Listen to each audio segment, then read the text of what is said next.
Assalamualaikum warahmatullahi wabarakatuh. Let me tell you a bit about myself. I'm Nurliani from Universitas Pendidikan Indonesia.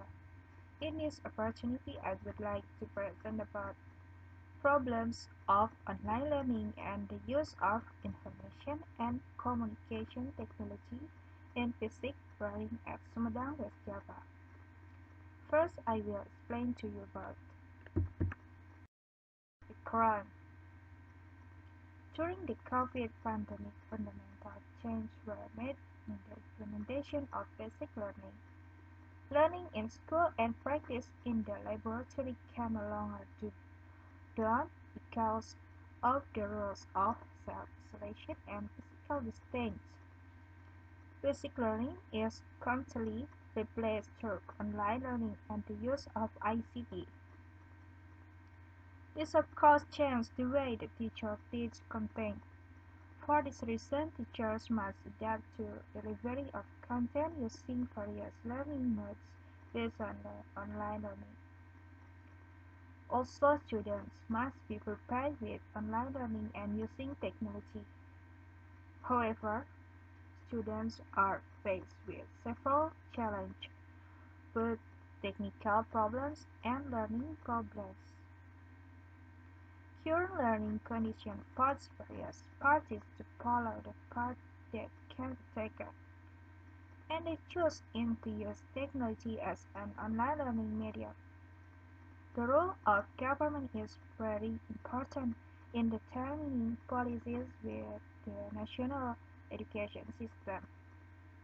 All educational institutions must comply with applicable regulations because national education has the same goals in effort to build the nation. Based on the problems that have been reported, the researcher intends to discuss the difficulties of students in online learning, especially in physics in the use of ICTs in learning activities during a pandemic. Okay, next about method. For this purpose, the following research questions are asked to guide learn. 1. How do respondents respond to online learning? 2. What are the benefits or role of ICT and online learning in physics? 3. How it is difficult to learn physics online both in terms of understanding content and the difficulty of using ICT. The population in the study was students and teachers in one of high school in Sumedang Regency with a sample of 2 physics teachers and 69 students. This research is a type of descriptive research survey. The instrument used to collect data relevant to the study was a questionnaire, and data collected for the study were analyzed using descriptive statistics. And the result and discussion.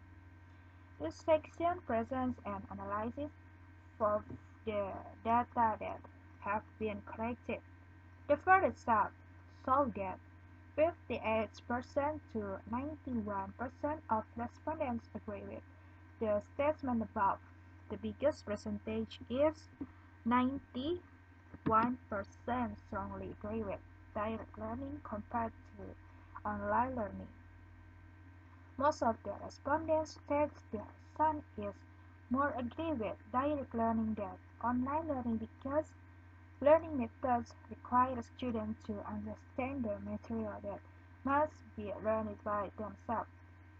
With the starter method, students cannot meet directly with the teacher to ask content that is not yet understood. Also, there are so many obstacles to online learning, for example, in limited internet availability and internet networks that do not exist. And the second result showed that 62% to 77% of respondents agree with the statement above. the biggest percentage is 77%. Strongly agree that ICT can broaden students' insight about physics. The majority of respondents state that ICT is very useful for students because students not only get material for teachers, but students can easily search for learning material with the help of ICT media. However, some respondents disagree about the subject of physics conducted online. They argue that face-to-face learning makes it easy for students to quickly understand, compared to ICTs that are less effective.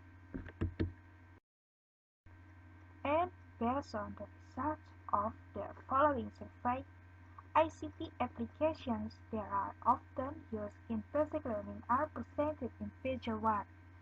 Figure 1 shows the online learning applications used by teacher and student for 3 months of learning happen. Most teachers use a combination of online learning through WhatsApp groups and Google Classroom, which is as much as 56%.